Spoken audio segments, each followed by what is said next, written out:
There's a problem in popular culture today, and the problem is that people are not allowed to say things that are true or that are real. People are not allowed to express opinions that millions of ordinary Americans hold, which are not bigoted or racist, sexist, misogynistic, homophobic, transphobic, whatever the fuck. They're simply ordinary opinions that millions of people hold. There is a problem when perfectly respectable, reasonable mainstream opinions become proscribed by the media. What I'm about to do What I'm about to do is to draw attention to something that they don't really want to speak about very often. They don't want to talk about very often. I'm a gay man who flew down to Orlando after as an Islamic lunatic murdered 50 people and injured another 50. After seeing what happens has happened in Britain, in Europe, as a warning from the continent. I don't want you to go the same way. I don't want America to become like Germany, with accident and emergency departments where doctors are being spat on because they're female. And doctors are being stabbed because they failed to save the lives of male children.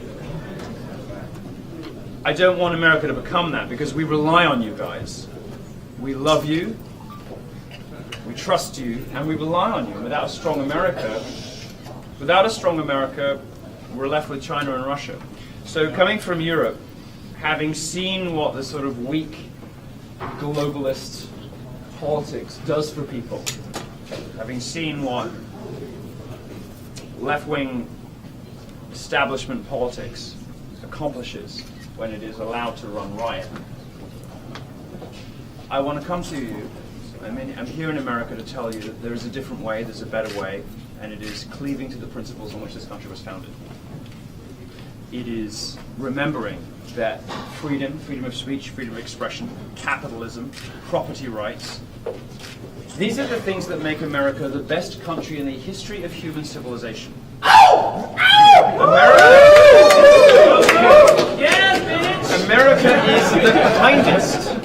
America is the kindest country to minorities.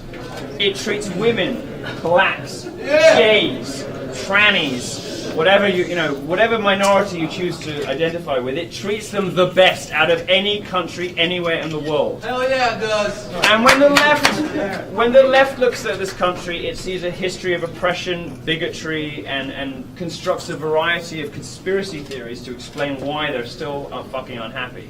We're not South Africa. You're not. When I look at America coming from Europe, which is a relatively enlightened continent, I see a country that has taken the best of humanity: freedom of expression, property rights, all of the things that allow people to flourish, and has created a country out of those ideas.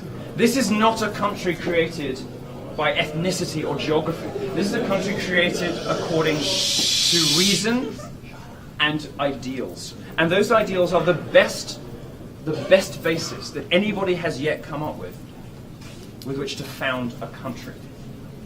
The left, Hillary Clinton, being the largest and greatest incarnation of the left in America is determined to unravel the founding documents of this country.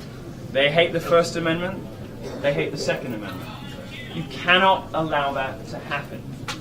You cannot allow the identity politics of the left to take control of your civil society. You cannot allow the progressive left to start privileging Islamic terrorists over women and gays who already live here. You cannot allow the insane identity politics, the ludicrous and prejudiced, bigoted, crazy ideas of the left to distort the principles that created the best nation that our species has yet come up with. What I'm going to do tonight, which is going to be deeply uncomfortable and cold. I know I'm worried. The blood's going to get everywhere. It's going to get up in things. Well, they will today. They will today. What I'm going to do today is to draw attention to the vast gulf, and I'm primarily a media critic, so I want you to interpret this as an expression of frustration with how fucked your media is. The American media, has every resource available at its disposal and has squandered all those resources. The American media is the most intellectually and morally bankrupt media anywhere in the free world. What I want you to take away from this is the gulf between the rhetoric you hear on CNN, on MSNBC, that you read in the New York Times, that you read in the Washington Post, and reality.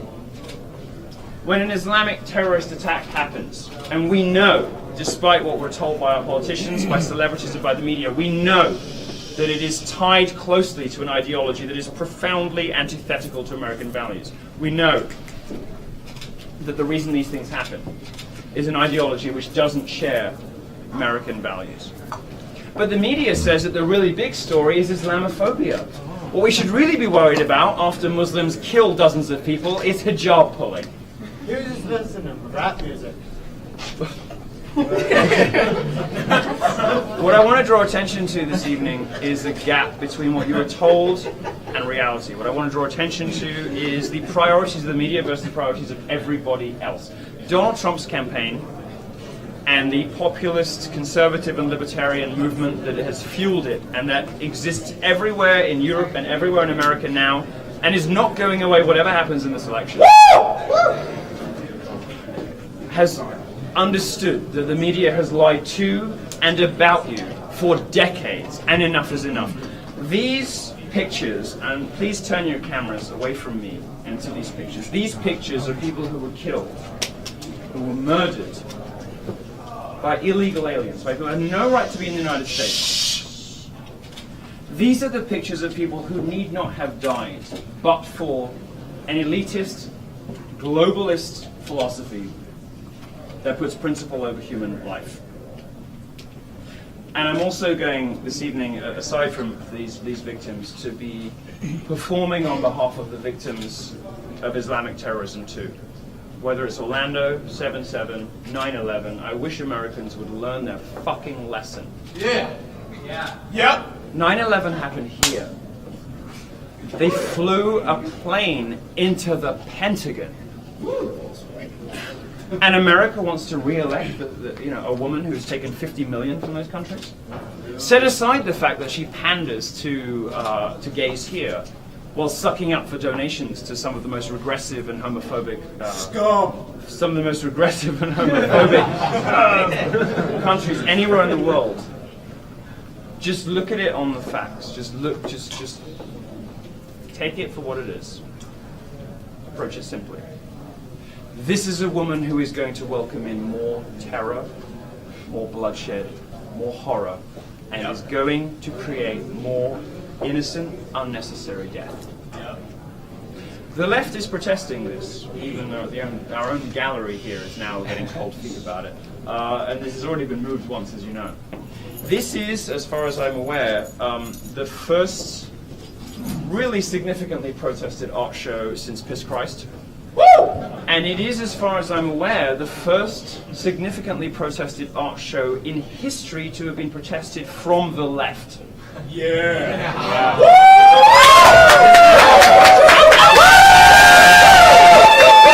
Now, aside from my natural joy, feminists and social justice warriors and Black Lives Matter activists incredibly angry, I'd like you to ruminate on what that means.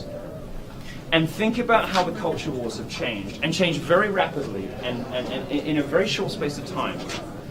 The dissident element in culture, punk, mischief, irreverence, is now better represented in politics by a Make America Great Again hat than by anything on the left. If you want to annoy somebody, if you want to piss your parents off, if you want to be ejected from polite society, as this poor angel has been, there is no better way to do it than to cast a vote for Donald Trump. This is the new punk. Republican is the new cool. Thank you for coming.